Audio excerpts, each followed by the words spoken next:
Bonjour, mesdames, messieurs. Il me fait plaisir de vous revoir.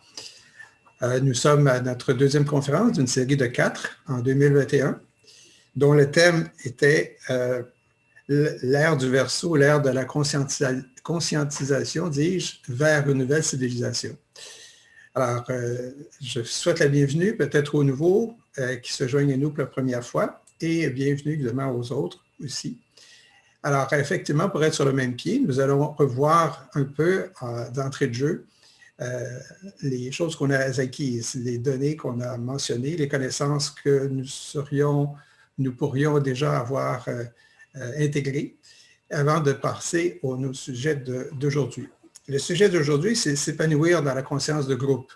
Alors, on aura trois volets suivis de périodes de questions que vous écrivez sur le site et qu'on prendra le temps à chaque période, à la fin, en ayant une fiche devant nous, de pouvoir lire vos questions et y répondre. Évidemment, à la fin, si vous préférez attendre à la fin de l'émission pour écrire vos questions, ça pourrait être fait aussi. On aura une période plus longue aussi pour ce faire. Alors, les trois sujets, les trois volets qu'on va regarder aujourd'hui, c'est se réaliser par la fraternité, la coopération et le service. Ça sera suivi du deuxième, le travail de groupe pour créer des relations justes et l'initiation de groupe pour l'élévation de l'humanité. Alors, ces trois volets sont tirés de plusieurs livres de Benjamin Crème et de Alice Bailey. Je vous en parle maintenant, mais j'en parlerai plus, mais ce que j'aimerais que vous reteniez, c'est qu'il y a plusieurs livres qui traitent de ces sujets-là. Par exemple, pour Alice Bailey, c'est le traité sur la magie blanche. Il y a aussi le livre concernant l'extériorisation de la hiérarchie particulièrement. Et pour ce qui est de Benjamin Crème, en particulier les deux volumes, tome 1 et tome 2, de la mission de Maitreya. Alors, on peut évidemment retrouver des choses ailleurs, mais ils sont tirés principalement de ces livres-là. Alors, nous vous disions que la dernière fois, si vous vous souvenez, je vous avais commencé par une métaphore disant, mais on est à la recherche d'un trésor. Et je vous invitais à être avec moi à la recherche du trésor dans notre énoncé de départ de la dernière conférence qui avait pour titre la conscience, l'expérimentation de la conscience. Alors, est-ce que vous avez trouvé le trésor? Enfin, moi, je vous invite à voir que ce trésor-là, c'était simplement le fait que, il est très important, évidemment, que nous sommes des dieux. Nous sommes des dieux en devenir. Alors, voilà le message principal. Évidemment, pour y revenir, puisque on comprend bien qu'on n'a pas développé toute notre capacité, nous sommes donc sur un chemin de retour vers Dieu, mais de retour vers ce que nous sommes vraiment. Et nous sommes tous dans le même chemin. Et ce chemin-là comporte évidemment plusieurs volets, plusieurs étapes. Et ce qu'on va revoir rapidement ensemble au départ de la présente présentation. Alors, il y a évidemment dans cette période-là, au départ, de dire quel est le chemin à prendre. Nous sommes des dieux, mais quel est le chemin? On aimerait bien le connaître. Mais le chemin, c'est nous. C'est nous qui devons faire le chemin. Nous sommes seuls à le faire. Nous sommes aidés, évidemment, parce que l'humanité est une. C'est une donnée de base aussi. Donc, nous sommes tous prêts à nous entraider pour réussir cette démarche-là, mais que chacun doit faire au départ, évidemment, bien individuellement. Il y a des techniques qu'on connaît, et donc on va un peu décrire en donnant des définitions pour qu'on se comprenne bien et que tous ceux qui sont présents ici maintenant puissent avoir les mêmes données de base, parce qu'on va utiliser certains termes dont on ne répétera pas la définition à chaque fois. Alors, par exemple, le chemin, c'est nous qui le faisons, mais nous le faisons comment? Nous le faisons par une intériorisation, c'est-à-dire d'abord par la méditation.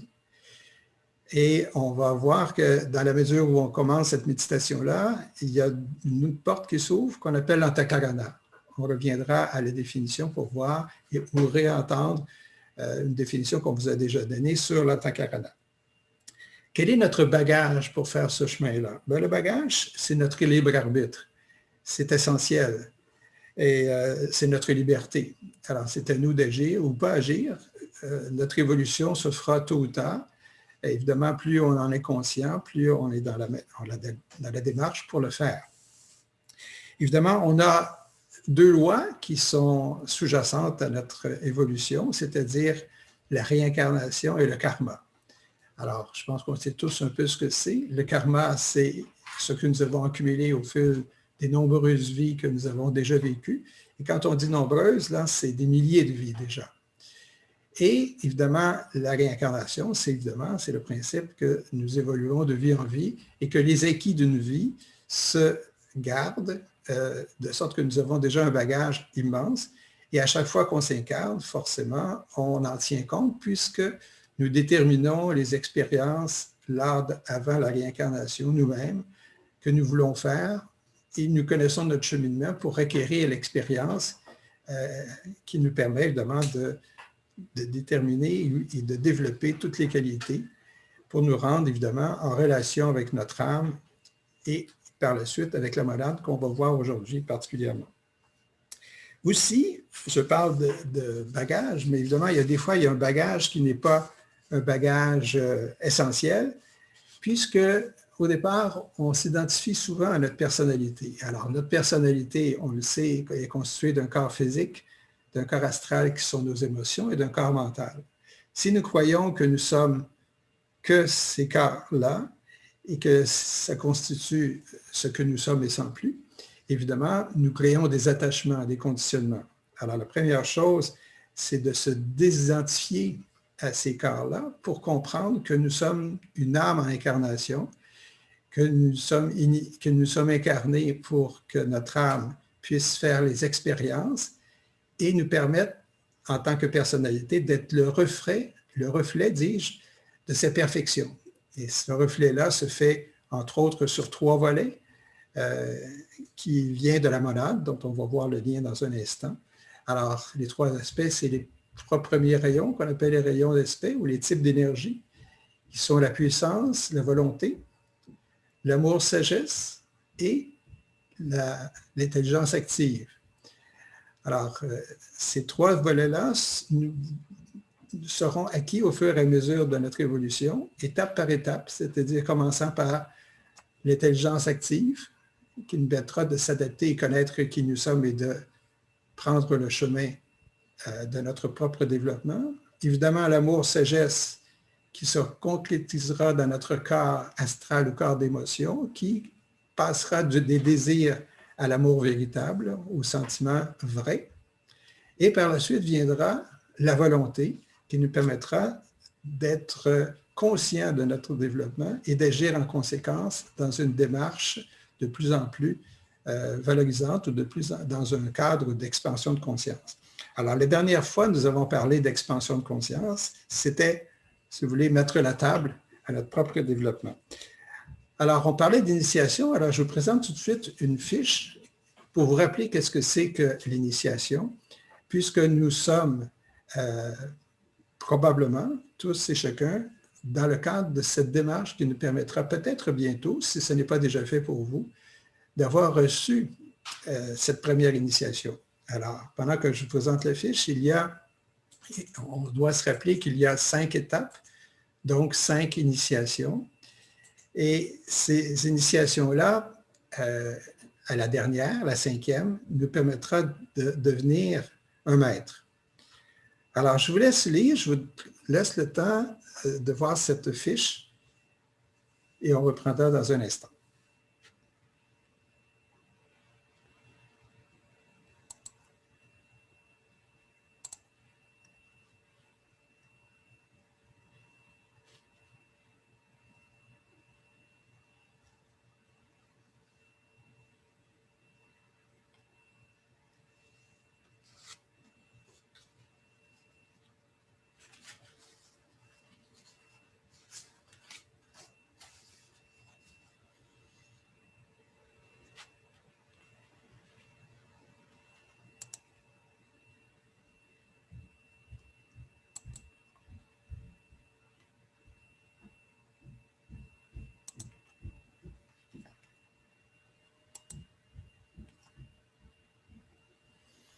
Voilà.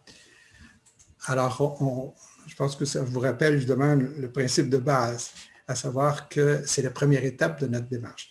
Alors, je vous parlais d'initiation puisque effectivement, ce sera le sujet de notre rencontre d'aujourd'hui quand on parlera d'initiation de groupe. Donc, il faut se rappeler qu'est-ce que c'est qu'au départ une initiation individuelle avant d'arriver à l'initiation de groupe dont on parlera dans un instant.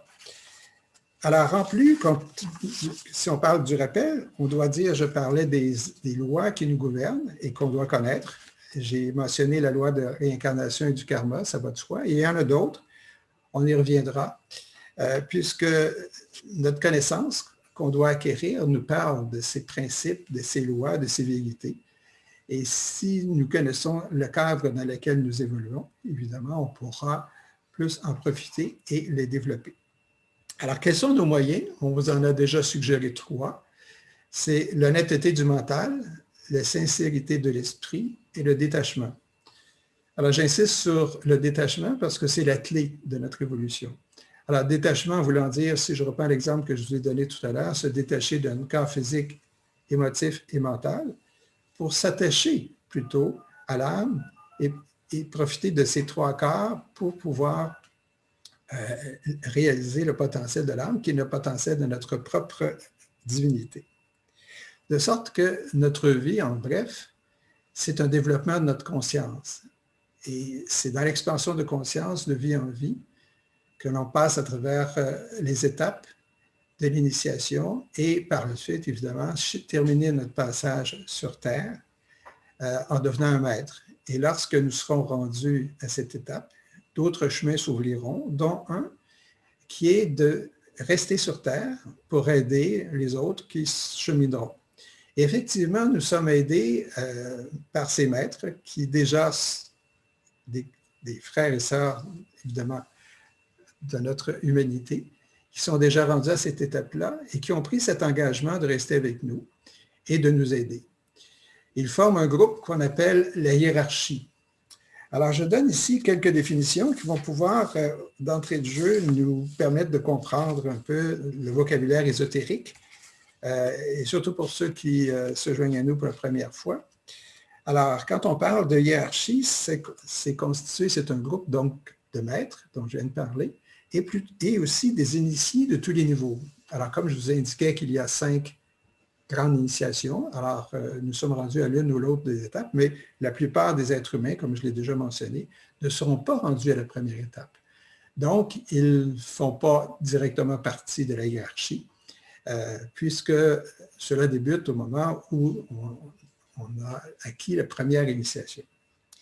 Alors, l'ère du Verseau, il faut comprendre dans quel contexte on est présentement. Alors, il s'agit d'une nouvelle énergie. Il y a 7 types d'énergie qu'on appelle les rayons, dont on reviendra aussi. Nous sommes dans le début de l'ère du Verseau, qui est caractérisée par l'énergie de synthèse et de fraternité. Alors, dans notre titre, se réaliser par la fraternité, dans la mesure où nous sommes conscients et que nous profitons des énergies de l'ère du Verseau, nous réaliserons ce que nous sommes vraiment, c'est-à-dire une âme en incarnation venue pour créer et pour servir. C'est le propre et c'est la nature de l'âme. Donc, si nous servons, forcément, c'est les autres et nous établissons ainsi la fraternité. Le service, évidemment, et nous agissons pour arriver à la fraternité, nous agissons par le partage, par la coopération. Alors, la fusion que nous pouvons faire de plus en plus avec l'âme pour réaliser son potentiel nous porte par définition, et c'est là notre réalisation première, vers la fraternité et vers le partage. Un autre point important dont je viens de parler, la hiérarchie. Le contexte de l'existence de cette hiérarchie-là, qui était plus ou moins connue, qui a été vraiment apportée comme connaissance à l'Occident, c'était au départ par les livres d'Helena Blavatsky, ensuite d'Alice Bailey, dont j'ai parlé tout à l'heure, évidemment Benjamin Crème. Il y a d'autres auteurs qui en ont parlé, comme Elena Rurich, Annie Besant et d'autres. Bref, c'est relativement nouveau depuis le 19e siècle. Cette hiérarchie-là maintenant, et c'est ça qui est important de savoir, dans un cadre qu'on appelle l'émergence, se manifestera maintenant de façon physique. Autrement dit, ces maîtres qui agissent dans l'invisible, mais qui agissent en tout temps, se présenteront à l'humanité et avec eux, on travaillera davantage à évoluer. De sorte que l'ère du Verseau dans laquelle nous entrons, c'est un ère qui nous permettra d'évoluer très rapidement. Autrement dit, ce que Benjamin Crème nous disait, c'était qu'à la fin de l'ère du Verseau, nous aurons fait un chemin plus grand que tout le chemin que nous avons fait depuis. Et l'homme existe depuis très longtemps. Comme je le disais, on a déjà des milliers d'incarnations derrière nous. Alors, on peut penser qu'en une période de 2350 ans, qui est la période de l'ère du Verseau, qu'on aura fait un chemin immense. Donc, on se sera évidemment réincarné plusieurs fois, pour ne pas dire de nombreuses fois.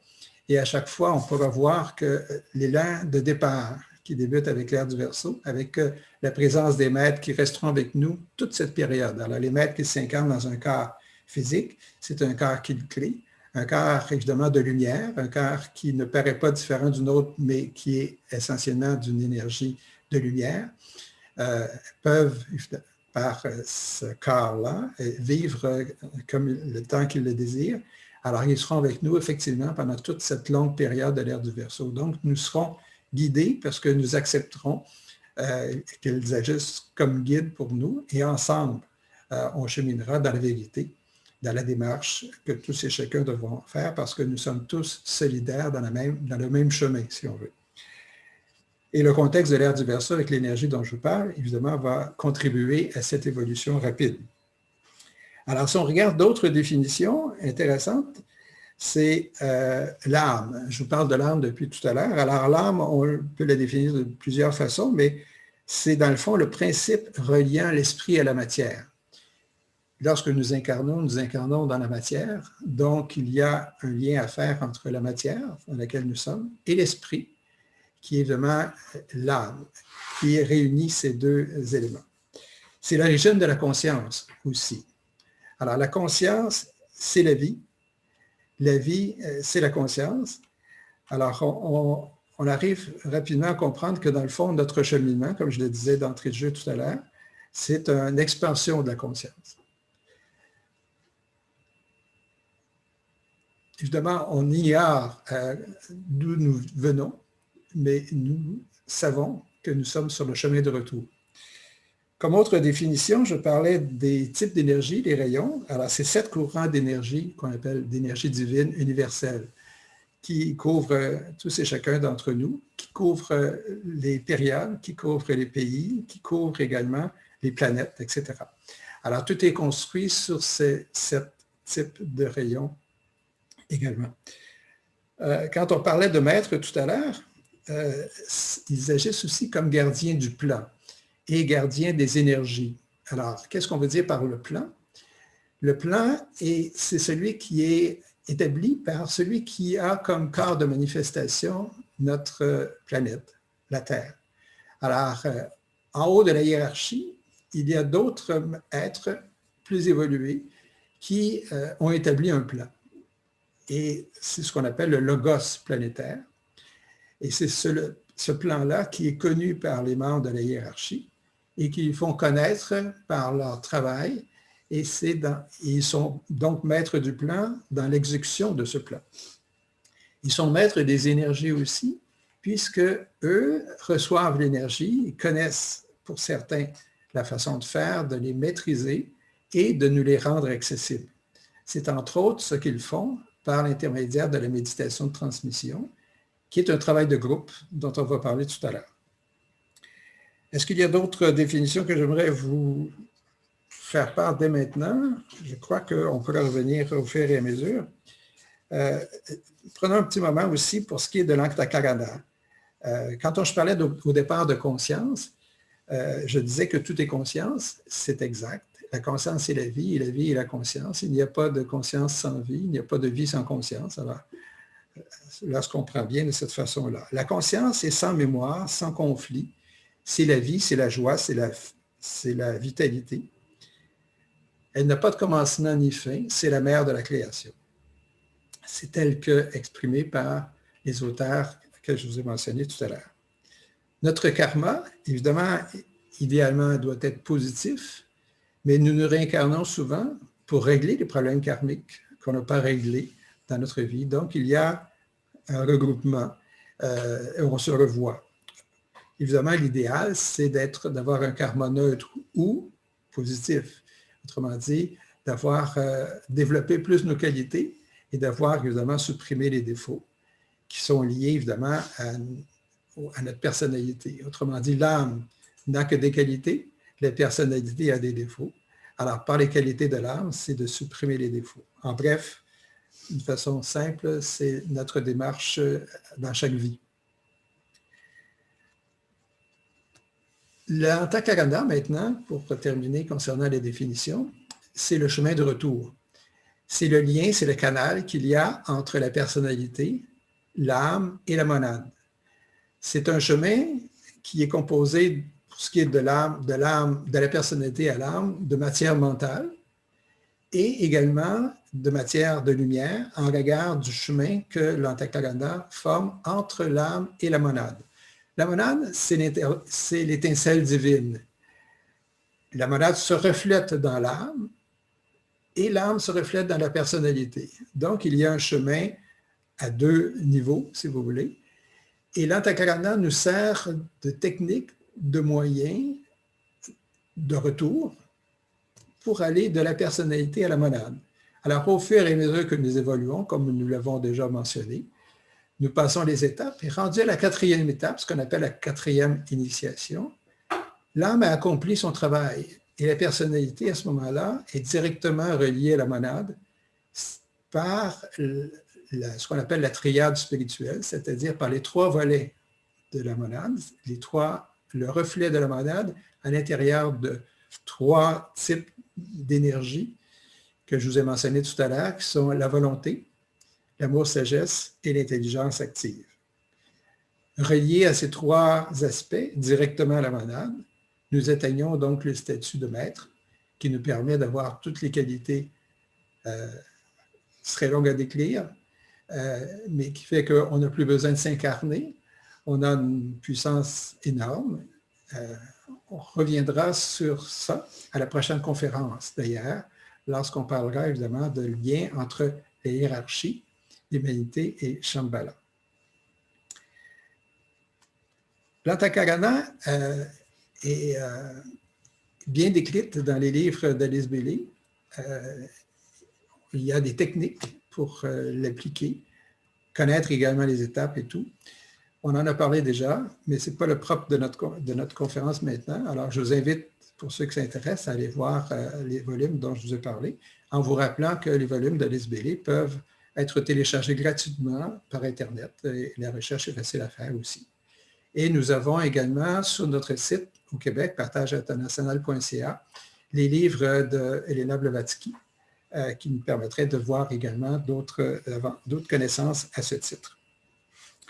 Alors, se réaliser par la fraternité, la coopération et le service, c'est effectivement, au départ, au moins être à la première étape. Et la première étape, c'est de faire le lien entre l'âme, le mental et le cerveau.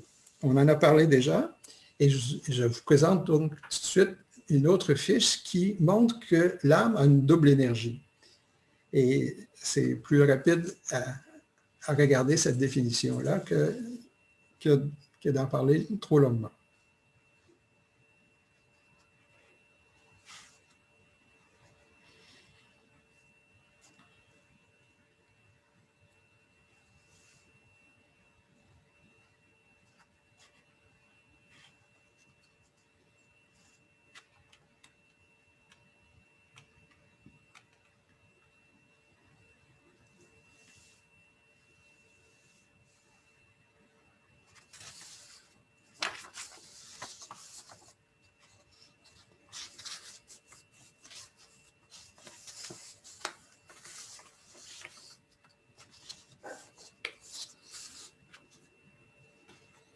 Alors voilà.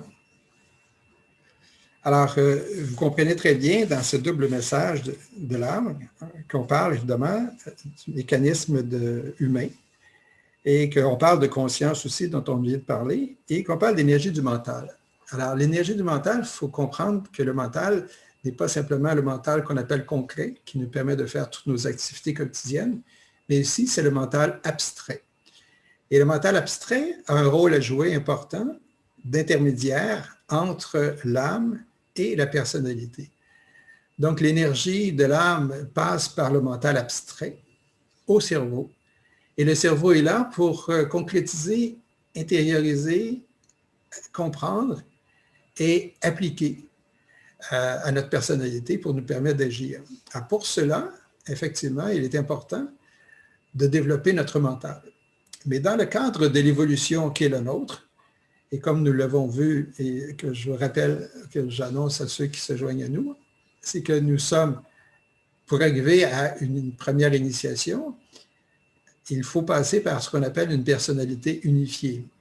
Donc, ça veut dire de faire un équilibre entre notre corps physique, notre corps émotif ou astral et notre corps mental. Une fois cette personnalité-là unifiée, elle est en mesure plus facilement de recevoir du mental abstrait l'énergie de l'âme et faire une première fusion, qui est une première étape dans le cadre de l'application de l'antakarana. Alors, pour être précis, notre vie se concrétise dans un fil ou dans un canal de lumière ou un canal de lumière, dis-je, entre la monade et le corps physique qui se situe au cœur. Alors, c'est ce qu'on appelle le fil de vie. Lorsque ce fil de vie-là se coupe, évidemment, le corps physique meurt. Mais en plus du corps physique, de ce fil-là, il y a un deuxième fil ou un autre rayon ou canal de lumière qui passe, ou un canal d'énergie, on devrait dire, qui passe entre l'âme et la tête, le cerveau. C'est ce qu'on appelle un quart de connaissance qui apporte, comme je viens de le mentionner, par l'antakarana, ce lien dont on prend conscience au départ et qu'on veut évidemment solidifier, si vous voulez, pour que ce chemin-là puisse se réaliser rapidement.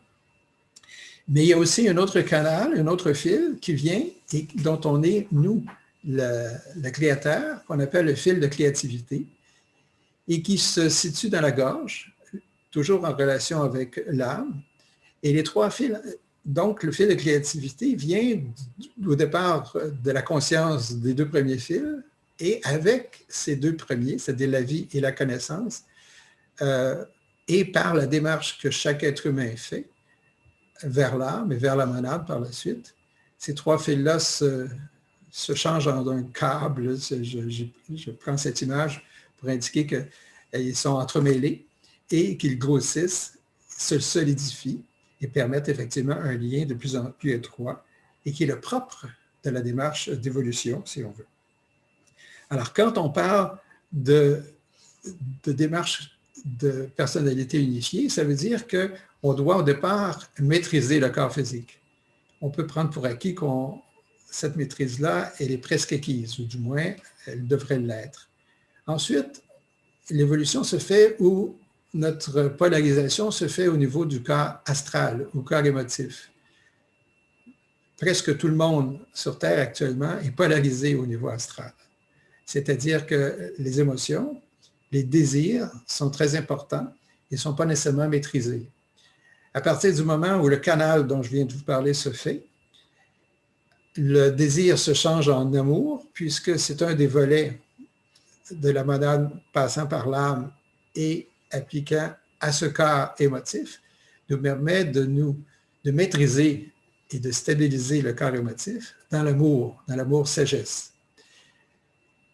Par la suite viendra la polarisation mentale. Alors, on peut être encore, si vous voulez, dans la démarche de maîtrise du corps émotif ou corps astral, tout en ouvrant la porte à une démarche au niveau de la polarisation mentale.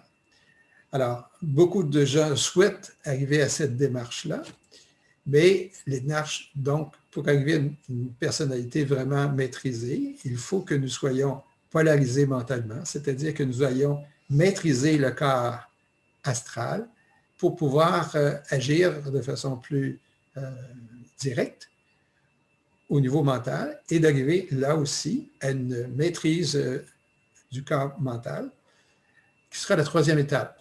Et après viendra, si on va plus loin, à une polarisation qu'on appelle spirituelle. Mais pour ce faire, quand on sera rendu là, on n'y est pas, peut-être quelques-uns d'entre vous, mais on parle toujours pour l'ensemble de l'humanité, comme on est encore seulement au niveau de la polarisation astrale.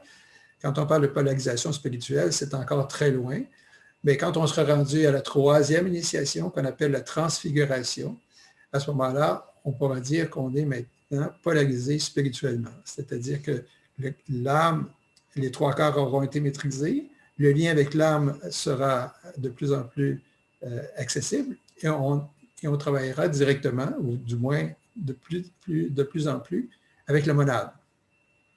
Alors voilà cette polarisation qui change actuellement à l'aide des énergies de l'ère du Verseau vont nous aider à passer d'une polarisation astrale à polarisation mentale. Alors, l'âme vient pour expérimenter, on le sait. Et cette énergie-là qu'elle émane, c'est ce qu'on appelle la volonté de bien. C'est aussi, c'est d'exprimer la bonne volonté, de tendre à des relations justes, le partage, la justice, évidemment, la paix aussi. Alors, ceci se fait en servant, en créant, donc dans une activité. Et c'est donc servir sans, c'est-à-dire créer sans servir, n'aurait aucun sens. C'est-à-dire que les deux vont de pair. Et on peut même dire que les deux sont synonymes. Donc, cette expérimentation-là, évidemment, est importante. Et on y arrive petit à petit. Alors, l'énergie de l'ère du Verseau qui nous aide à faire cette démarche-là, c'est celle qui assume les intentions, les desseins de chacun. C'est une synthèse, dans le fond, de nos connaissances et dans laquelle on retrouve, évidemment, les idéaux des périodes antérieures. Alors, rapidement, on peut parler de l'ère du Poisson, dont on quitte actuellement, dans laquelle, évidemment, il y a une autre énergie qui n'est pas celle de l'ère du Verseau, qui était une énergie qui nous a permis de développer notre potentiel, notre individualité, notre personnalité. Et on a eu des modèles, des gens qui ont développé vraiment tous les aspects de l'être humain. Quand on pense aux grands peintres, aux grands compositeurs, aux grands scientifiques, c'était propre à l'énergie de l'ère du Poisson, dans les idéaux que cette ère-là a apportés, mais qui ne sont pas vraiment concrétisés ou complètement réalisés. Alors déjà, quand on parle aux idéaux de l'ère, de la période de la Révolution française, qui était liberté, égalité, fraternité, ce sont des idéaux, évidemment, qui n'ont pas été complètement réalisés, on le comprend, mais l'ère du Verseau est là pour le faire. Donc, quand on parle d'énergie de synthèse de l'ère du Verseau, c'est une énergie de synthèse des connaissances et des idéaux. Les idéaux qui seront maintenant, enfin, réalisés ou en voie de réalisation, comme je le mentionnais, dans l'ère du Verseau. Donc, si nous profitons de cette énergie-là, du chemin que nous avons commencé à faire d'un contact avec l'âme, nous réalisons déjà une tendance vers la fraternité, la coopération et le service. Et c'est là, évidemment, que je m'arrête parce que je vous indique que c'est les trois moyens qui sont propres à se réaliser et à permettre de penser qu'une fois que ceci est fait, on peut passer à l'étape suivante. Et l'étape suivante sera de travailler en groupe, d'avoir une conscience de groupe, parce que l'ère du Verseau, c'est aussi la conscience de groupe, et ce n'est que par l'ère du Verseau, l'énergie de l'ère du Verseau, qu'on peut atteindre cette conscience-là. Alors, vous n'avez pas de questions, on peut poursuivre maintenant. Alors, le deuxième volet, c'est le travail de groupe, la conscience de groupe. Alors, on verra sous 5 grands points. Un peu, au départ, qu'est-ce que c'est que la conscience de groupe, le travail de groupe, la conscience de groupe? Alors, quel est son développement et quel est le rôle de l'âme dans ce travail? Ensuite, on verra, en regard d'une autre définition, d'un autre terme qu'on emploie, c'est le mot disciple. On y reviendra souvent. Alors, disciple, c'est quelqu'un qui est en démarche, tout simplement. Alors, c'est le terme utilisé par les auteurs mentionnés. Alors, et le troisième volet, c'est le développement du groupe, la conscience de groupe. Ensuite, on verra à qui ça peut s'appliquer, quels sont les groupes qui sont concernés ou qui peuvent être concernés par cette démarche de travail de groupe. Et enfin, on verra quels sont les critères des activités du groupe. Une fois le groupe formé, qu'est-ce qu'il fait? Quelles sont ses activités? Alors, 5 grandes étapes, si vous voulez, dans le cadre de ce titre, le travail de groupe pour créer des relations justes. Parce que forcément, si le travail se fait en groupe, on peut penser qu'on a accès à une plus grande énergie et plus, à tout le moins, efficace aussi.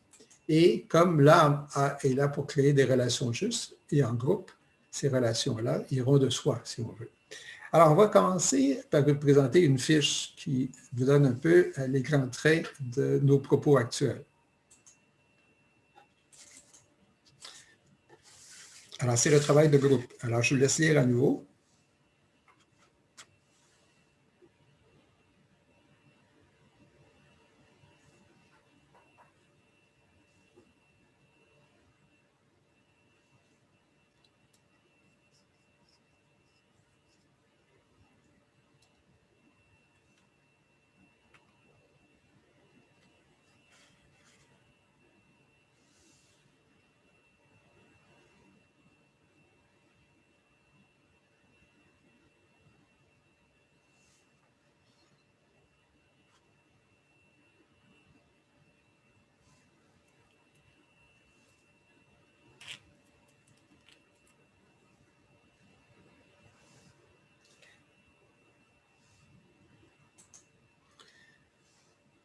Alors voilà, je pense qu'on comprend bien que ce n'est que par le groupe que maintenant l'énergie qui nous est envoyée par les maîtres, la hiérarchie, et par toute l'énergie qui nous vient du cosmos, pourra nous permettre d'évoluer. Alors, la démarche d'évolution individuelle qui était propre à l'ère du poisson n'est plus requise ou n'est plus valable, si vous voulez. Il faut avoir une conscience de groupe, idéalement de travailler en groupe, pour pouvoir bénéficier de cette énergie-là. Alors, c'est la toile de fond qui est importante à saisir parce que ça comporte un changement, évidemment, de travail. Pour ceux qui font déjà partie d'un groupe, on peut penser que vous réalisez déjà qu'il y a avantage à être un grand groupe et qu'il y a un travail à faire en groupe et que ce travail-là est quelquefois très difficile. Et j'en comprends. C'est pour ça qu'il est important d'en connaître un peu les critères ou la démarche afin qu'elle soit de plus en plus, évidemment, valable. Alors, dans ce cadre-là, on peut se poser la question, comment on va faire ce développement-là? Est-ce que l'antakarana dont on a parlé est toujours valable? Est-ce qu'on peut dire qu'il y aura un antakarana de groupe? Quel est le défi? Quels sont les avantages? Alors, la réponse, rapidement, oui, il y aura antakarana de groupe. Il y a avantage. Et maintenant, on connaît déjà ce que comporte ce travail de groupe. Évidemment, on débute ce travail-là, puisque l'ère du Verseau débute à peine, mais cette énergie-là est maintenant supérieure à celle de l'énergie de l'ère que nous quittons. Alors, et c'est le moment, donc, une fois d'avoir pris conscience de ça, de passer à l'action, si on veut. Donc, le développement de cette énergie-là, c'est d'abord la conscience du cœur, c'est-à-dire que la conscience émotive est transmuée en conscience de groupe. Alors, comme nous sommes à l'étape de la polarisation astrale, nous avons accès par le cœur, qui devient de plus en plus actif par l'amour et qui remplace le désir, de recevoir cette conscience qu'on appelle la conscience de groupe. La conscience de groupe agit indépendamment du fait que nous ne sommes pas nécessairement directement en groupe. Nous pouvons développer individuellement, chacun d'entre nous, cette conscience de groupe. Alors, c'est à nous à changer nos objectifs pour être dans cette démarche, puisqu'au départ, il s'agit d'une démarche. Et cette démarche-là, c'est d'être ouvert à l'intuition, parce que la conscience de groupe se connaît par l'intuition. Et l'intuition provient de l'âme. Donc, plus nous avons fait la démarche envers l'âme dont on a parlé tout à l'heure, plus l'intuition s'ouvre et plus nous avons accès à ce qu'on appelle la conscience de groupe. C'est une synthèse, c'est le fait aussi qu'on puisse agir par nos pensées, c'est-à-dire qu'on fait attention à la démarche de nos pensées en faisant une discrimination et ne gardant que les pensées qui nous permettent d'agir dans cette démarche-là, dans cette conscience-là. On se sert évidemment de l'imagination aussi, de ce qu'on appelle l'imagination créatrice, pour appréhender cette conscience. C'est une nouvelle approche dans le fond de ce qu'on appelle la réalité divine. Puisque nous sommes tous un, humanité, la conscience de groupe nous rapproche les uns des autres et on se rend compte aussi qu'on ne voyage pas seul. C'est un terme qui est souvent utilisé. Nous sommes tous liés dans cette démarche. Alors, comme l'homme ne voyage pas seul, la façon de nous relier et d'agir, c'est par une conscience de groupe et un travail de groupe. La nature de l'âme en tant que telle, c'est de servir. On l'a mentionné aussi.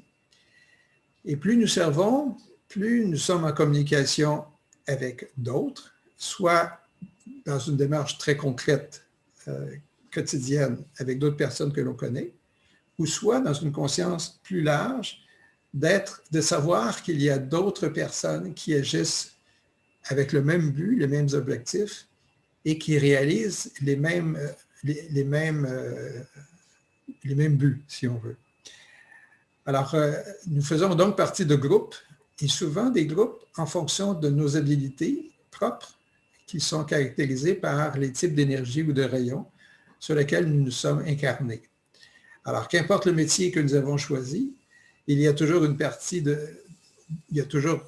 possibilité de le faire avec une conscience de groupe et avec une démarche, chacun rendant service dans le travail qu'il a choisi, évidemment dans un cadre de service altruiste, il va sans dire, parce que l'âme est altruiste par définition. Donc, nos objectifs sont d'avoir une conscience de plus en plus élargie, une synthèse, qu'on appelle une synthèse du tout.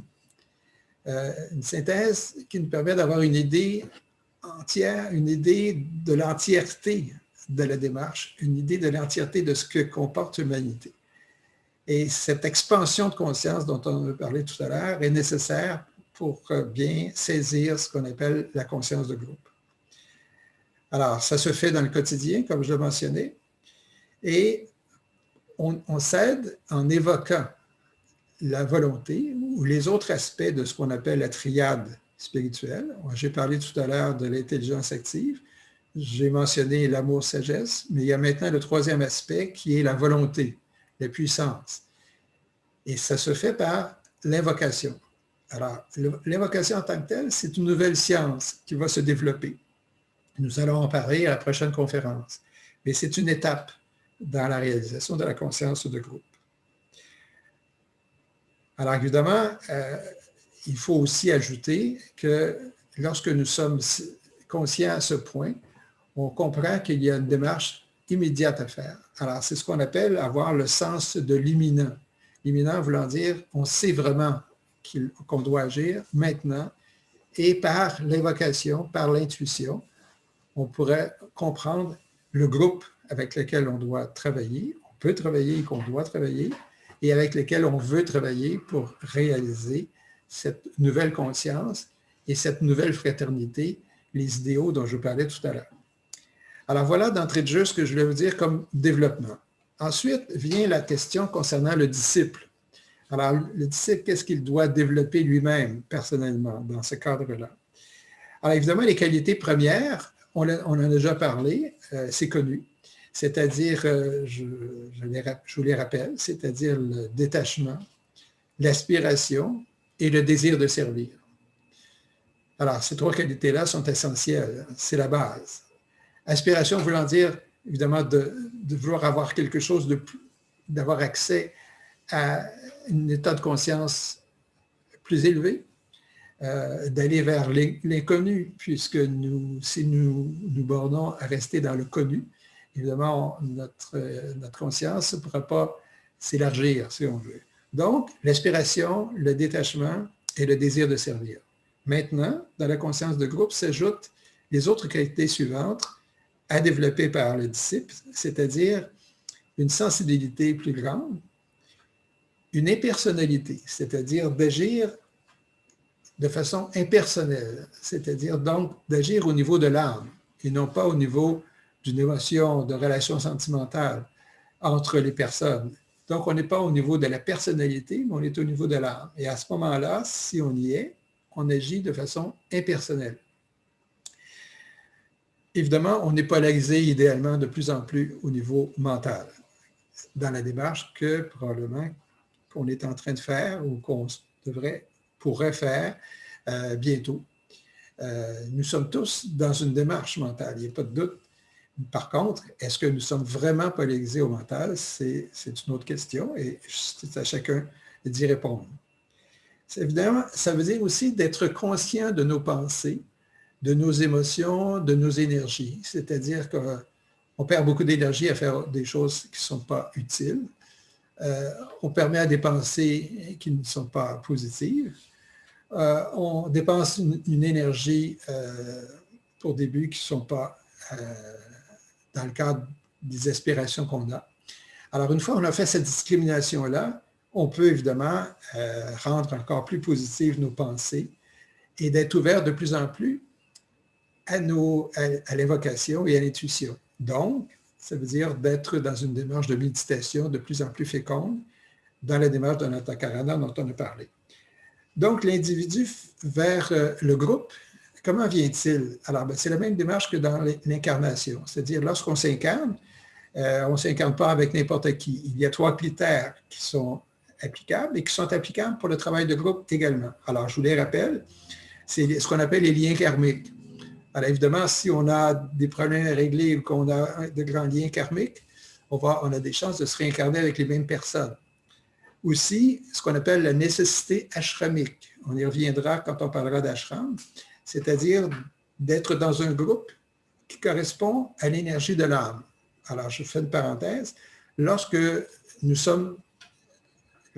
incarnons, nous choisissons les types d'énergie ou des rayons sur des différents corps que nous avons. Comme nous avons 5 corps, physique, émotif ou astral, mental, la personnalité et l'âme, évidemment, les énergies peuvent être différentes. Nous avons souvent 2, 3, même 4 types d'énergies différents répartis sur les différents corps dont je viens de vous parler.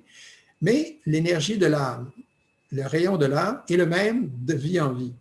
Et c'est ce rayon-là qu'on aurait intérêt à connaître, puisque c'est dans le groupe dans lequel nous ferons partie pour travailler, les gens de ce groupe-là seront reliés parce que le fait qu'ils sont du même type de rayon d'âme. Alors donc, il y aura, et on y viendra, des ashrams pour chaque rayon. Comme il y a 7 ashrams, il y a 5 grands ashrams regroupant les gens de rayon en question et avec des sous-ashrams, etc. Je ne veux pas entrer dans les détails maintenant. Et l'autre qualité pour le travail de groupe, c'est la direction de l'âme. C'est l'âme qui nous pousse à agir de cette façon-là. Donc, 3 critères pour l'individu. C'est à nous de voir dans quelle mesure elle s'applique à nous. Maintenant, passons rapidement à l'autre chemin, le développement du groupe. Comment se fait-il, ce groupe-là? Comment se développe-t-il? Évidemment, en créant une unité, par la méditation et par l'activité de groupe. Alors, les 3 activités sont de groupe. Donc, unité de groupe, méditation de groupe, et là, le meilleur exemple, c'est la méditation de transmission. On en parlera davantage à la prochaine conférence, et l'activité de groupe. Le tout forme une fusion avec les buts du groupe, dans lequel entrent les capacités du groupe, de tous les individus faisant partie du groupe, dans un état de conscience qu'on appelle inclusif, c'est-à-dire qu'on regroupe de façon subjective les buts du groupe pour en faire des objectifs communs. Alors, l'intégration est importante.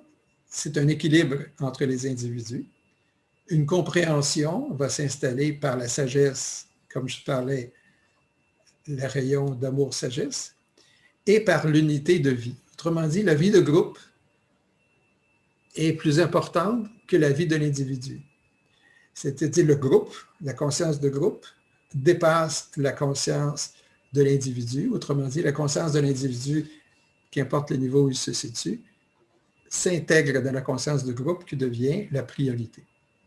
Donc, on crée de cette façon-là des relations justes dans le groupe, autant dans le groupe que dans le travail extérieur au groupe. Passons maintenant à la réalisation du groupe. Quelle est la conscience qui permet cette réalisation-là?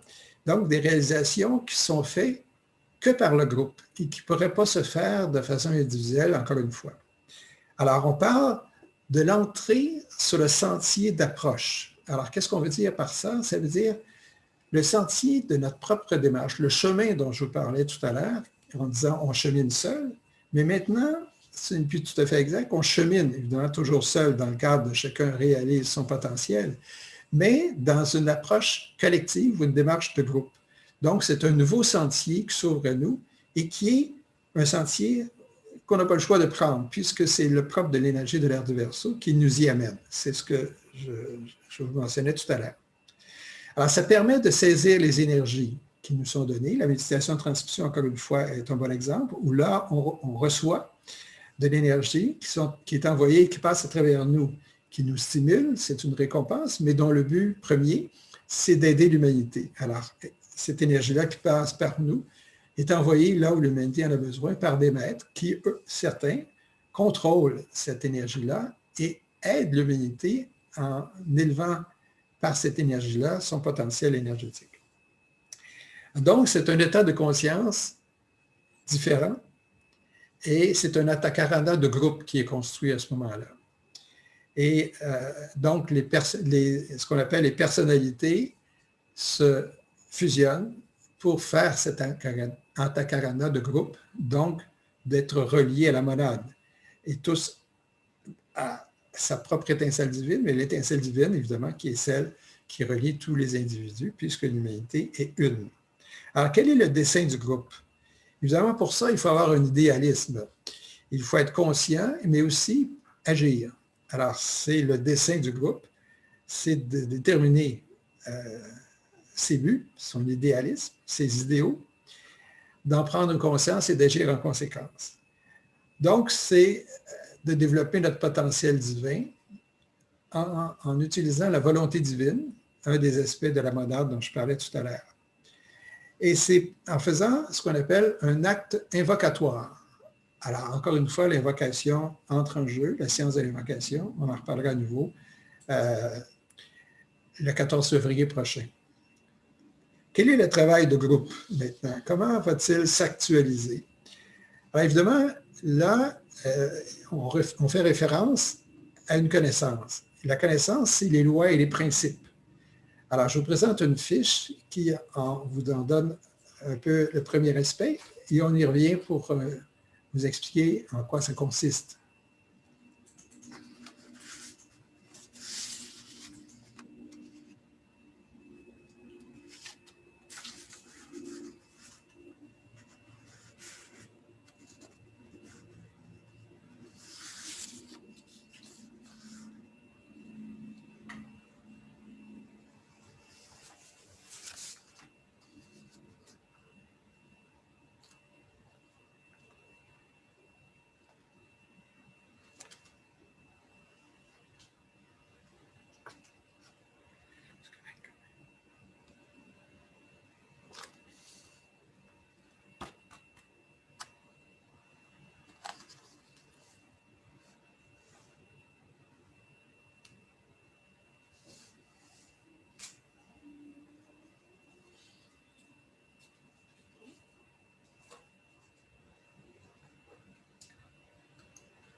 Alors, je vois l'heure qui file. On va reprendre tout de suite parce que je ne veux pas dépasser, je suis en général trop long, alors je voudrais ne pas vous attacher trop longtemps à cette conférence. Alors, les lois et les principes, on a vu évidemment par la fiche que vous venez de voir que évidemment, dans le travail de groupe, va permettre d'arriver à une initiation de groupe. On en parlera effectivement. Alors, je voulais vous donner un peu un aperçu de ce qui s'en vient dans ce que je suis en train d'expliquer par la conscience de groupe. Alors, rapidement, quand on parle de lois et principes que le groupe va appliquer, il y en a trois. Trois lois reliées à trois principes. Je vous les nomme rapidement. D'abord, la loi des justes relations. On en a parlé tout à l'heure. C'est ce qu'on appelle la fusion du cœur et du mental dans une approche spirituelle. Et ça s'articule par le principe de la bonne volonté, c'est-à-dire de créer ce qui est juste ou devrait l'être selon nous, avec les qualités propres, le sens de la responsabilité, etc. Ensuite, la loi de l'effort de groupe.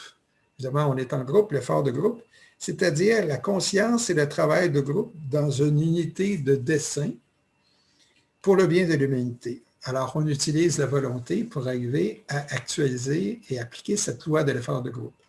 Et par le principe de l'unanimité. L'unanimité, c'est d'appliquer les 4 principes du travail d'un groupe dont on va parler tout à l'heure. Et enfin, la loi de l'approche spirituelle, c'est la force intrinsèque fondamentale. Voilà ce que veut dire la loi de l'approche spirituelle. C'est une expansion de conscience.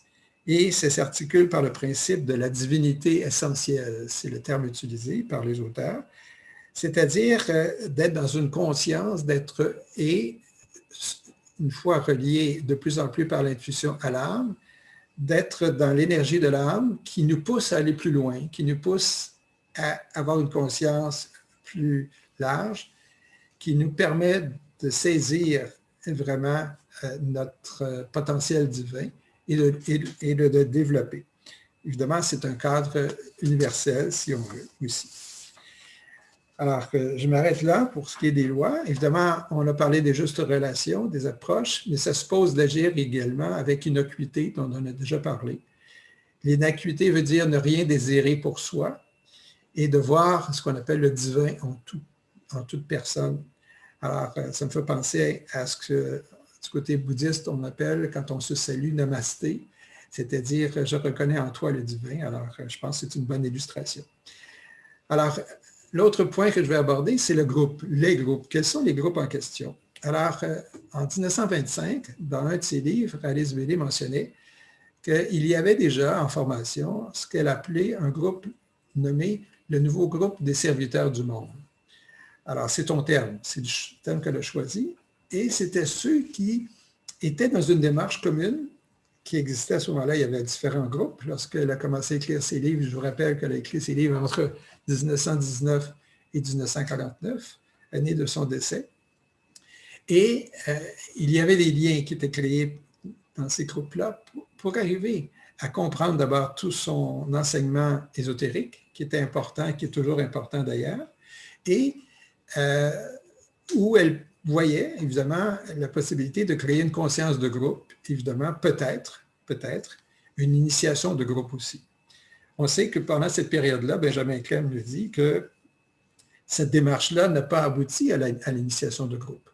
Maintenant, on reprend cette possibilité-là, ou cette accessibilité-là, en parlant de l'initiation de groupe dont je vais vous parler, et qui pourrait peut-être maintenant, dans un contexte différent que vous comprenez bien quand on est maintenant dans l'ère du Verseau, et avec la présence des maîtres qui vont se présenter bientôt, que cette initiation de groupe est maintenant réalisable. Donc, il y avait des liens conscients qui se faisaient avec d'autres membres, et comme Alice Bailey était inspirée par un maître qu'elle a nommé, dont le nom est Joel Cole, et qui fait partie évidemment de la hiérarchie, qui est un initié, qui est un maître, dis-je. Donc, l'information venait directement de la hiérarchie. Donc, il y a déjà un lien qui se créait entre le maître, ou à tout le moins ce maître-là et probablement d'autres maîtres, par Alice Bailey, envers les groupes qui se formaient déjà à l'époque. Alors, c'est la même démarche de ce côté-là qui se réalise. Maintenant, il y a, le groupe a évidemment grandi. Alice Bailey a mentionné que cette activité-là de groupe pourrait se réaliser dans 6 grandes activités que je vais vous nommer rapidement maintenant. Vous allez peut-être vous retrouver dans l'une ou l'autre des activités, mais qu'importe l'activité qui est la nôtre, si nous faisons partie d'un groupe dont le but est de permettre ce qu'on appelle l'émergence, donc de permettre et d'accepter que les maîtres dont je parlais se présentent à l'humanité et avec lesquels on va agir, forcément, ce groupe-là qui a cet objectif-là en tête sera ou peut être un groupe agissant par conscience de groupe et en étant relié au maître, permet, en bout de piste, l'initiation de groupe. Évidemment, il y a d'autres groupes qui agissent déjà. Si leur but est spirituel, probablement que plusieurs membres de ces groupes-là même en étant inconscients, feraient partie ou pourraient faire partie de ce groupe qui travaillera à l'émergence, puisque dans le fond, les maîtres se présentent et veulent agir pour toute l'humanité et non pas pour des individus, des nations, des groupes en particulier. C'est une démarche commune. On y reviendra si vous voulez. Alors, les 10 groupes, je les nomme rapidement. C'est d'abord ce qu'on appelle les communicateurs télépathiques. Alors, évidemment, je vous parle du futur parce que c'est toutes des choses qu'on va développer très bientôt et qui vont s'épanouir dans le cadre de l'ère du Verseau dont on a parlé. Alors, qu'est-ce qu'on veut dire par communication télépathique? Évidemment, c'est au niveau mental. Autant relié, autrement dit, le mental abstrait au mental concret et de diriger les courants de pensée. Évidemment, ça va permettre une meilleure communication entre les membres par la télépathie, entre autres. Ensuite, ce que Alice Bailey appelle les observateurs entraînés, c'est-à-dire on parle du plan éthérique. Alors, je fais une parenthèse. Le plan éthérique, c'est le plan de l'invisible, comme on ne voit pas l'âme, entre autres. Mais il y a un corps physique qui existe aussi entre la personnalité et l'âme, ou qui est le double de la personnalité. C'est un corps à l'image du corps physique, qui est un corps qu'on appelle le corps éthérique. Et effectivement, l'énergie de l'âme passe par ce corps éthérique et entre dans le corps physique à travers les chakras. Alors, le travail de ces observateurs-là, entraînés, va se faire par la maîtrise de la lumière, par la dissipation des mirages. Alors, quand je parle de plan éthérique, que je viens de faire une erreur, là, je parlais plutôt du groupe qu'on appelle les guérisseurs magnétiques.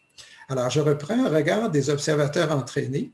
Ces gens-là vont plutôt aider à dissiper les mirages et les illusions. Alors, mirage, c'est-à-dire de voir faussement la réalité au niveau du corps astral, des émotions, et illusion, la même chose, mais au niveau du corps mental. C'est là une démarche qu'on doit tous faire, de dissiper et nos mirages d'abord, et évidemment nos illusions après.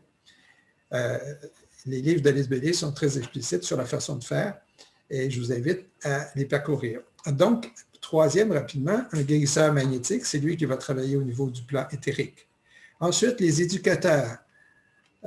Les éducateurs, c'est ceux qui vont enseigner, c'est-à-dire à tous. Alors, qu'importe les gens à qui ça va s'offrir, il y aura des éducateurs pour tous les sujets et pour tous les groupes, pour tous les gens, afin effectivement que la connaissance puisse être bien connue et que la démarche, par exemple, de méditation-transmission puisse se réaliser également à plus grande échelle que maintenant.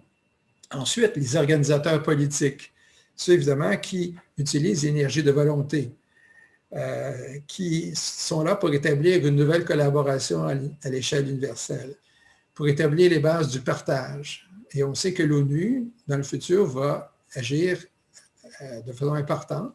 Alors, évidemment, les organisateurs politiques seront là et ce sera probablement leur objectif.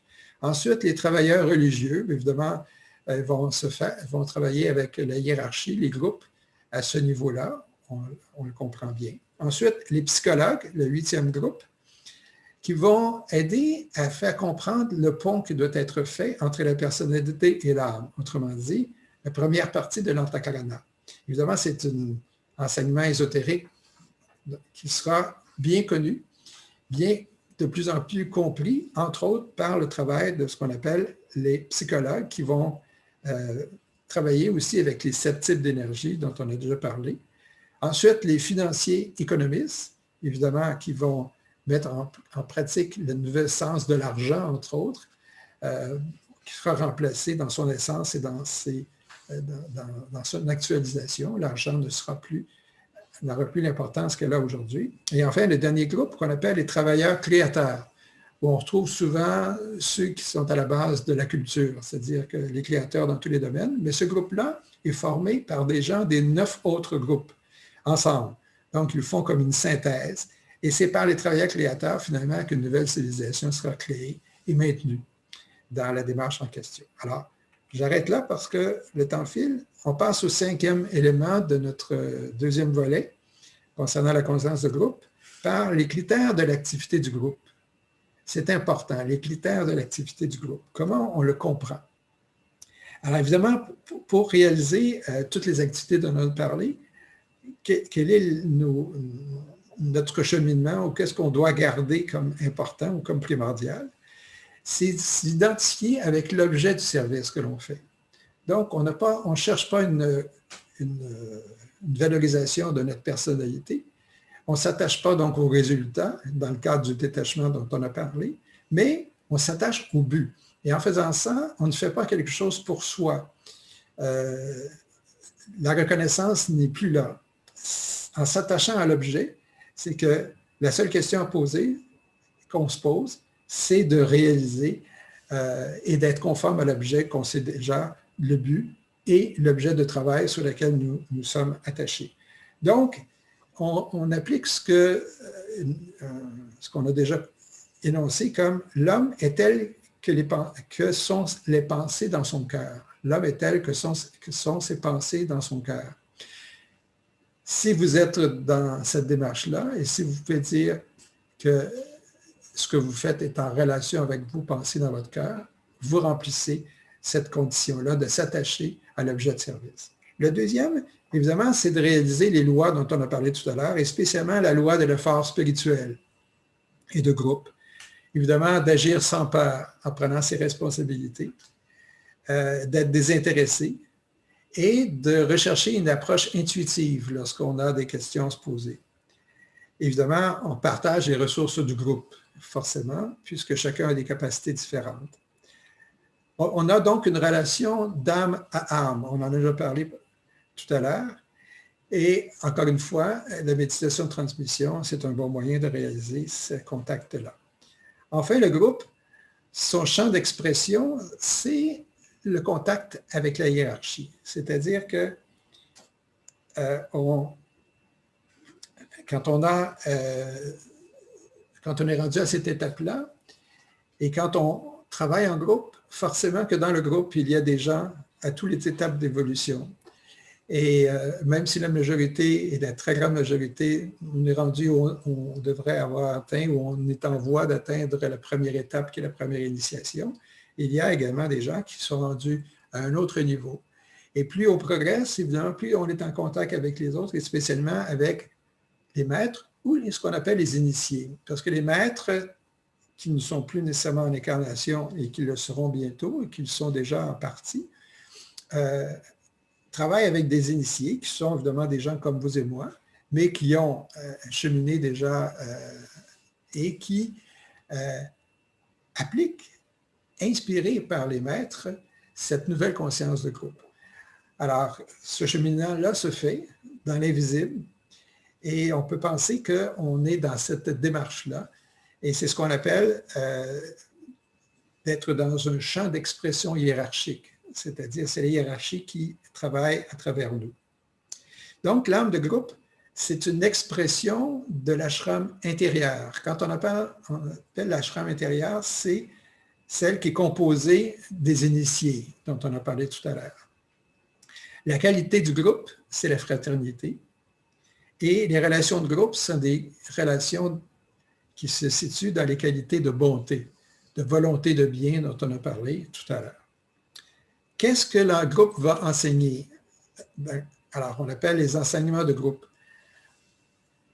C'est un enseignement d'abord qui est reçu et qui est par-dessus donné. Et là, je vous l'ai mentionné par les différents 10 groupes qui ont été énumérés par Alice Bailey il y a un instant.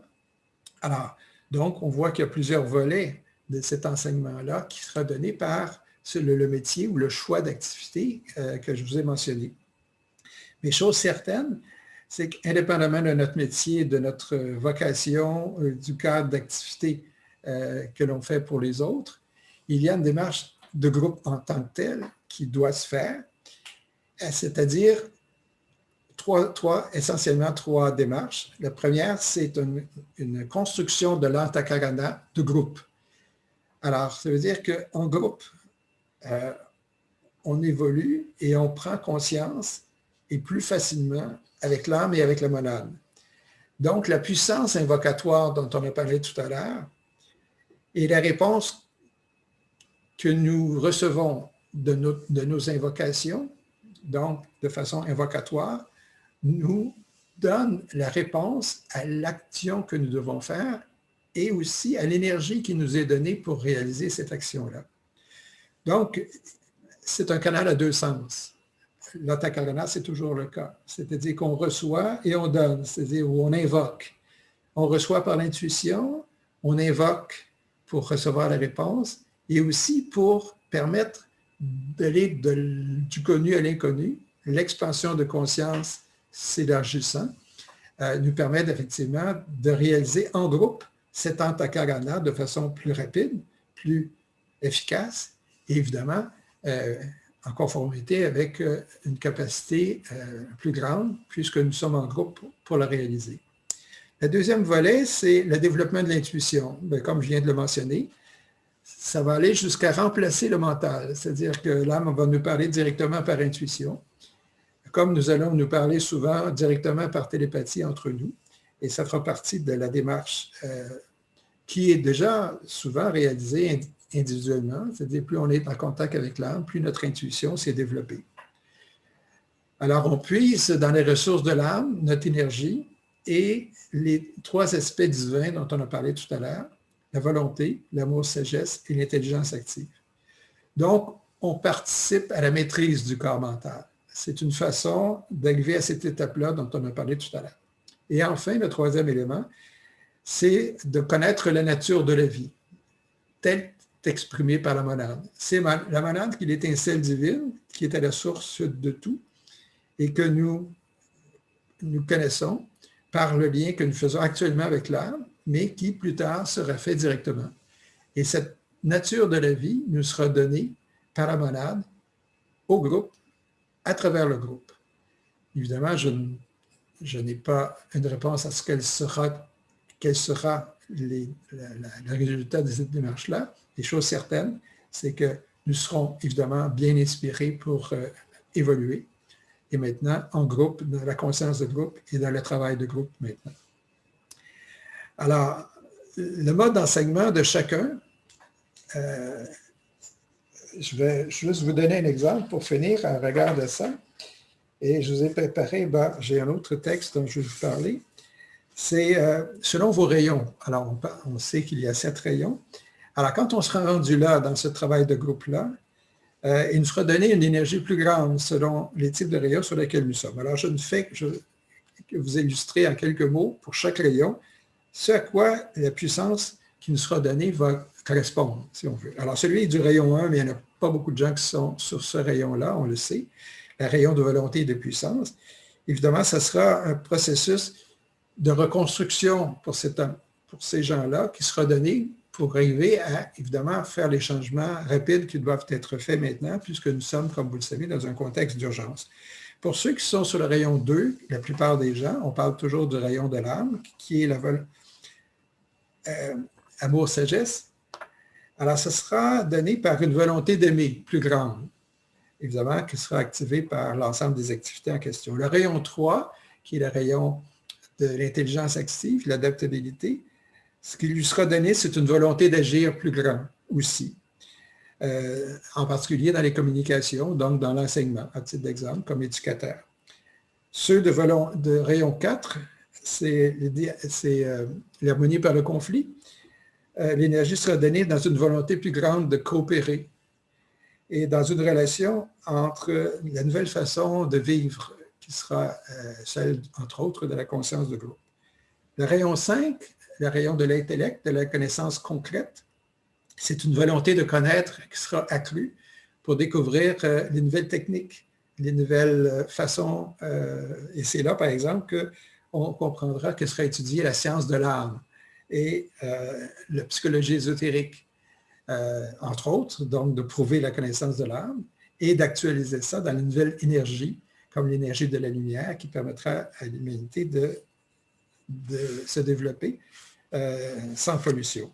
Ensuite, l'idéalisme abstrait, le 6e rayon, ce sera une volonté de demeurer. Demeurer voulant dire de reconstruire les idéaux, de réaliser les idéaux de l'ère du poisson, que l'on retrouve souvent dans les religions, mais qui aujourd'hui, évidemment, ont dépassé cet élément pour dire que ce sont des idéaux qui concernent l'humanité entière, quelle que soit la religion concernée dans laquelle nous pouvons être encore affiliés.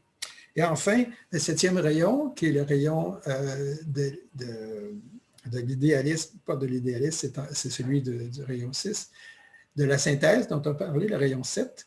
Alors, il y aura une volonté d'organiser plus grande qui permettra évidemment au nouveau groupe des serviteurs du monde dont je vous ai parlé de rayonner et d'agir en conséquence. Alors, c'est rapide, mais c'est pour vous dire que quel que soit notre type, il y a une participation pour chacun et on aura les moyens pour réaliser le tout en question. Est-ce le moment de vous présenter une fiche avant de vous laisser? Oui, alors on termine cette étape-là. Je vais voir si je suis rendu là, ce ne sera pas long.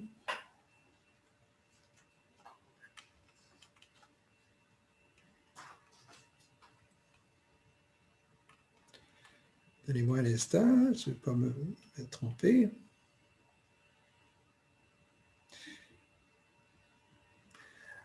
Alors, avant de passer à la prochaine fiche, je vais encore vous dire un mot. Donc, il y a, pour les disciples, la plupart des disciples sont déjà dans un groupe ésotérique quelconque. La conscience qui émerge permet d'être peut-être inconsciemment relié à un groupe et c'est une démarche qui sera d'autant plus visible lorsque l'émergence des maîtres reconnus, où les gens prendront position, se relieront. Alors, les groupes qui existent déjà, de façon inconsciente, pourront devenir conscients. Il y aura des choix qui seront faits d'activité et l'activité sera de plus en plus faite au niveau extérieur, donc connue, d'une façon consciente, si vous voulez. Et ce sera évidemment beaucoup plus facile aussi. Alors, c'est une démarche mondiale de bonne volonté dans la puissance de l'amour qui s'en vient par cette conscience de groupe-là aussi. Alors, ce qu'on appelle l'ashram intérieur sera enrichi par l'activité de l'ashram extérieur. Alors, quand on parle de l'ashram, je vous avais mentionné tout à l'heure que c'est le groupe des initiés, mais on parle maintenant d'un ashram extérieur qui est ceux qui travaillent avec ces initiés-là. Alors, pour le type de rayon, entre autres, mais pour l'activité aussi. Donc, il y a déjà 49 ashrams, c'est au départ 7 grands ashrams pour les 7 rayons, qui sont subdivisés en 7 autres ashrams, donc 49 en tout. Il y a des ashrams qui sont déjà très actifs, il y en a qui le sont moins, parce qu'il y a moins de gens qui participent, peu d'initiés aussi, mais qui seront appelés à être regroupés. Alors, de sorte que ceux qui travaillent et qui ne sont pas nécessairement initiés, mais qui travaillent, vont constituer ce qu'on appelle l'ashram extérieur. Donc, il y aura un lien qui va se faire de façon plus intense entre ce qu'on appelle l'ashram intérieur et l'ashram extérieur. C'est cette démarche-là, je veux vous en parler plus spécialement dans le cadre de la prochaine conférence. Alors, je pense qu'il est important de le voir. Alors, je conclus cette étape-là, le deuxième volet de notre rencontre, en disant que la conscience de groupe se manifeste de plus en plus maintenant. Et en connaissant les choix et en connaissant les critères, on peut effectivement réaliser cette démarche-là ensemble et se préparer aussi à l'initiation de groupe. Donc, je m'arrête là pour voir si vous avez des questions. Et pendant ce temps-là, on va vous montrer la dernière fiche qu'on vous a présentée tout à l'heure, vous permettant là, pendant 1 minute ou 2 de nous dire si vous avez des questions avant de passer au 3e et dernier volet de notre rencontre d'aujourd'hui.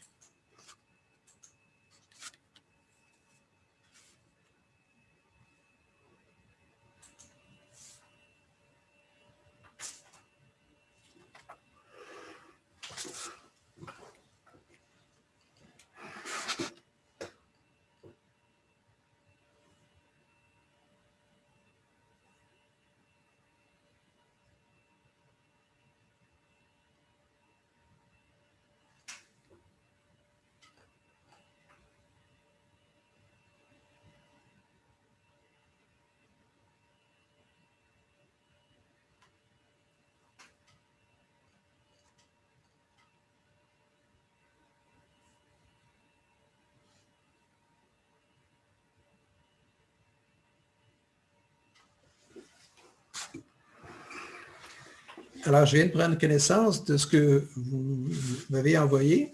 Il s'agit plus de commentaires que de questions. Effectivement, il y a une suggestion qui est faite de retrouver le livre « Le traité sur la magie blanche » de Alice Bailey. Et puis, effectivement, je suis d'accord avec cette proposition-là. C'est un ouvrage à consulter si le sujet d'aujourd'hui vous intéresse. Alors, on va passer, pendant les quelques minutes qui nous restent, au troisième volet qu'on appelle l'initiation de groupe pour l'évolution de l'humanité. Alors, voilà. Alors, je laisse la dernière fiche. Vous l'aviez déjà vu de toute façon aussi. Alors, le temps que je me trouve. Alors, pour ce troisième volet-là, ce qu'on va voir, c'est évidemment les conditions de la réalisation de cette initiation de groupe, l'initiation en tant que telle et la démarche, ce qu'on appelle les conditions à réaliser pour sa réalisation.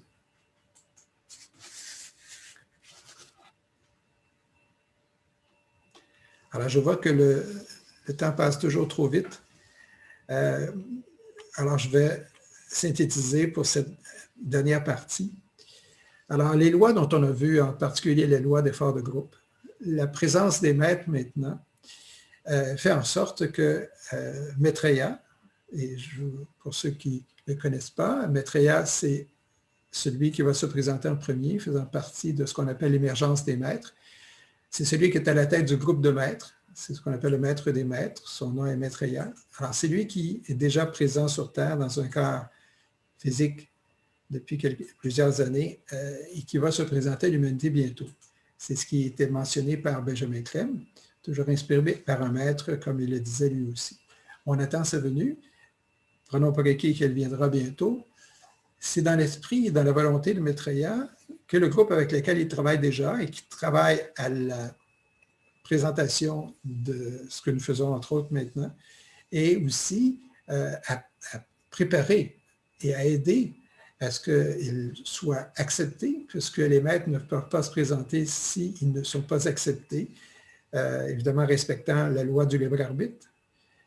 Alors, nous pensons qu'effectivement, il est possible qu'ils puissent se présenter puisqu'ils respecteront cette loi-là, et de plus en plus de gens, on parle en termes de milliards de personnes, sont disposés à recevoir les maîtres. C'est ce que nous avons reçu comme information à travers Benjamin Clem. Il s'agit maintenant de savoir à quel moment ils se présenteront. Mais chose certaine, c'est que le groupe qui travaille déjà à ce qu'on appelle l'émergence et qui présenteront des nouvelles connaissances, qui seront de plus en plus connues, étendues et manifestées, c'est un groupe en particulier. Et c'est à travers ce groupe-là que Maitreya veut faire l'expérience qui avait déjà été tentée, comme je le disais, au début du 20e siècle à travers Alice Bailey, l'initiation de groupe. Alors, l'initiation de groupe concerne la première et la deuxième initiation seulement. Et quel que soit le niveau auquel on est rendu, cette initiation-là peut se faire en groupe.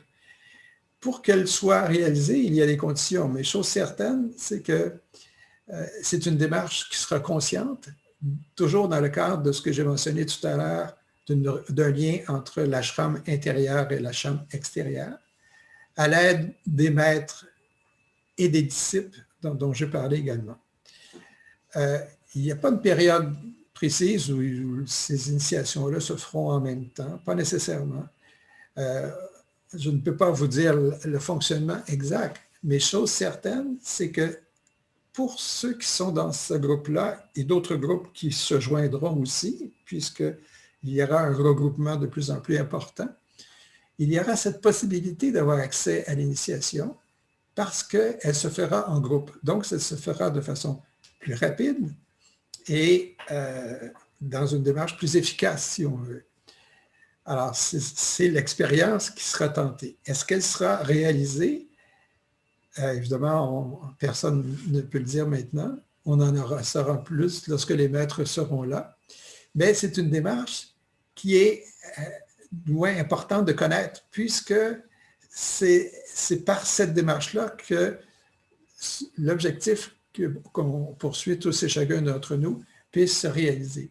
Lorsqu'on sera vraiment dans cette conscience de groupe-là, on peut imaginer que l'initiation ne sera pas nécessairement un objectif en soi, ce sera quelque chose qui va de soi et qu'on sera d'accord parce qu'il nous sera présenté et que comme l'initiation totale, c'est une reconnaissance de l'étape à laquelle nous sommes rendus. Ce n'est pas par l'initiation que l'on grandit. L'initiation ne fait que reconnaître où on est rendu, mais nous donne une énergie nouvelle pour passer à l'étape suivante. Donc, c'est plutôt pour aller à l'étape suivante que de nous aider à passer l'étape qu'on appelle une initiation.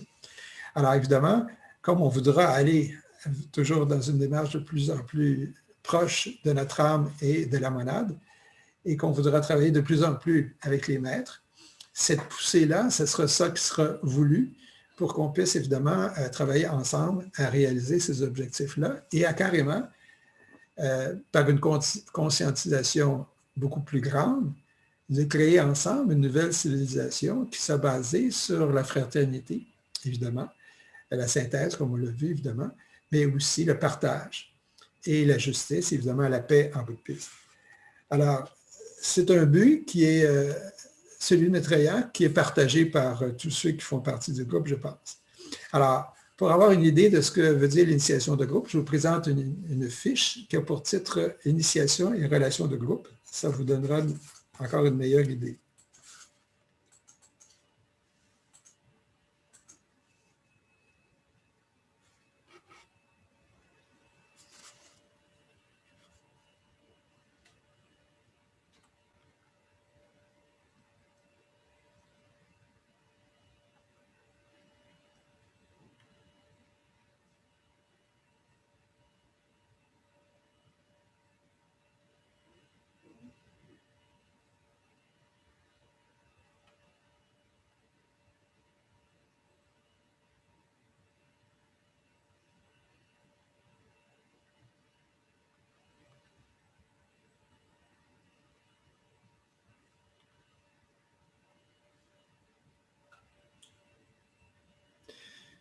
Alors, je vous laisse un peu moins de temps parce que le temps nous manque.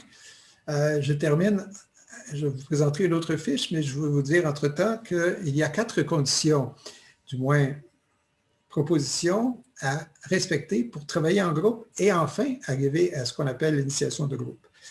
Alors, si nous ne réalisons pas ces conditions-là, nous ne pourrons pas passer à l'étape suivante. Alors, ce sont des conditions déjà connues, parce que le travail de groupe se fait déjà, pour beaucoup, depuis des années.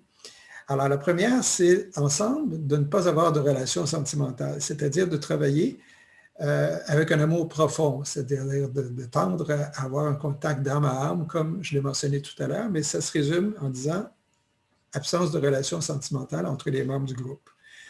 La deuxième condition, c'est d'utiliser les forces de destruction. Alors, ça paraît évidemment négatif, mais ce n'est pas le cas.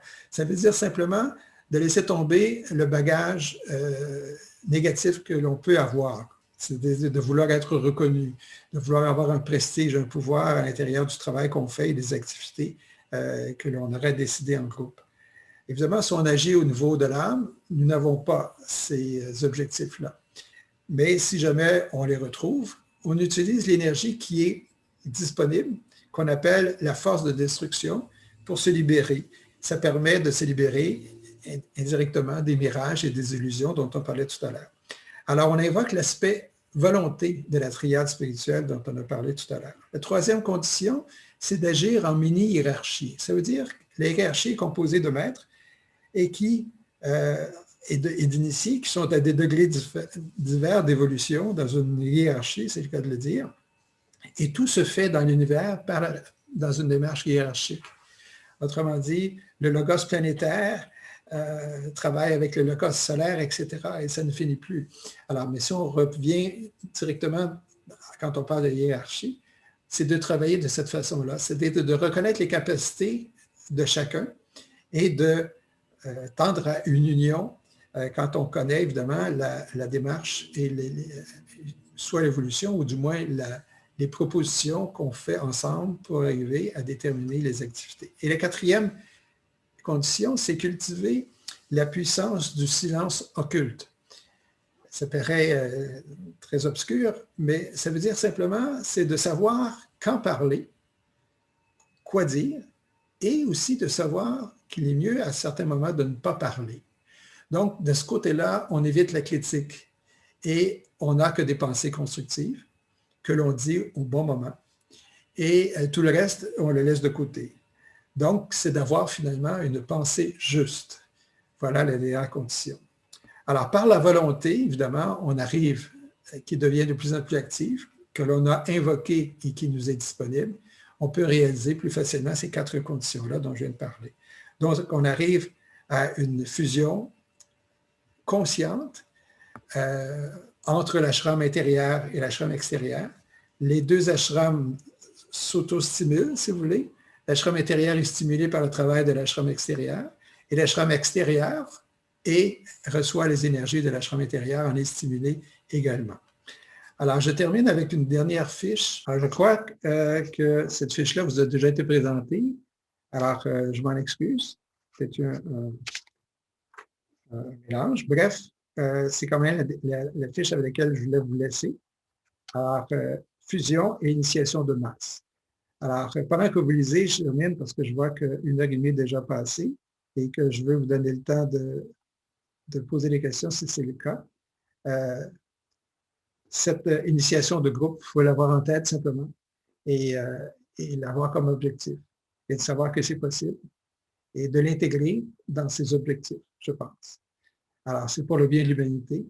Nous développerons dans la prochaine conférence ce lien-là entre l'humanité, la hiérarchie et on parlera de Shambhala dans le cadre de la démarche hiérarchique pour la réalisation et l'inspiration que le nouveau groupe des serviteurs du monde et tout autre groupe pourront s'inspirer pour aider l'humanité à créer cette nouvelle civilisation dont on parlait déjà.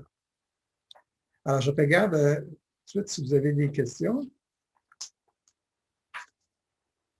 Pendant que vous avez toujours cette fiche-là devant vous. Alors, je vois qu'il n'y a pas de questions. Alors, donc, je vous rappelle que notre prochaine étape, notre prochaine conférence aura lieu le 14 février prochain. Le titre de la conférence sera « L'invocation et la méditation de transmission ». Je vous présente maintenant une fiche où vous pouvez retrouver les liens permettant de revoir en reprise la précédente conférence sur notre site partageinternational.ca. Également, vous pouvez vous servir de cette information-là pour diffuser cette information-là aux autres pour que plusieurs s'inscrivent pour la prochaine conférence et la 4e. Également, je vous rappelle qu'il y a la revue Partage International, auquel vous pouvez vous abonner. Vous avez des articles fort intéressants, qui est une revue qui est évidemment sous la direction de Benjamin Clem, décédé en 2016, mais qui continue d'être publié. Vous pouvez avoir accès ou vous abonner par les sites suivants, le site au Québec partageinternational.ca et le titre en Europe qui est Partage International, toujours en un mot, .org. O-R-G. Alors, je vois qu'il y a une question. Alors, je vais en prendre note et je reviens dans un instant.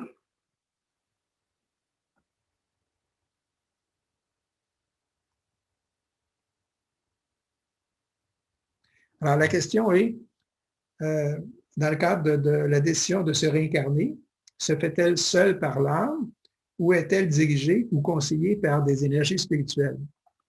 Alors, ce que l'on en sait par l'intermédiaire de Benjamin Clem, c'est qu'effectivement, moins on est évolué, plus on est poussé à se réincarner, dans le sens qu'on ne veut pas nécessairement se réincarner souvent. Donc, il y a sans doute des êtres de l'autre côté, comme on dit, qui nous aident et qui nous stimulent à nous réincarner. Par contre, ce qu'on dit aussi, c'est que plus on est évolué, plus on peut se réincarner rapidement et qu'on a ce qu'on appelle une conscience de plus en plus permanente, c'est-à-dire qui va d'une vie à l'autre. Donc, la conscience qu'on a maintenant, elle est conservée de l'autre côté. On sait très bien où on est rendu et on sait très bien ce que l'on veut faire. Donc, on n'a pas besoin d'aide si on veut. Alors, donc, la réponse, c'est les deux. L'âme, évidemment, en tant que telle, nous porte à nous réincarner, c'est bien sûr. Mais évidemment, il y a aussi un contexte de possibilités là, qui s'ajoute à ça. Alors, je pense qu'on ne peut pas en dire beaucoup plus de ce côté-là. Alors, je vous remercie pour votre question. Je vais vérifier s'il y a d'autres questions. Je ne pense pas. Alors, d'accord. Alors, donc, on se retrouve, et je m'excuse à nouveau d'avoir été trop long. J'espère être encore plus... Alors, je vous laisse avec le titre de la prochaine conférence qui a lieu le 14 février. Alors, je vous dis au revoir. On vous laisse cette fiche-là pendant quelques temps pour que vous puissiez bien le noter. Et j'apprécie vos commentaires. Et si vous avez des questions, n'hésitez pas à le faire, je vous répondrai. Alors, au plaisir de vous revoir le 14 février prochain. Merci de votre écoute. Au revoir.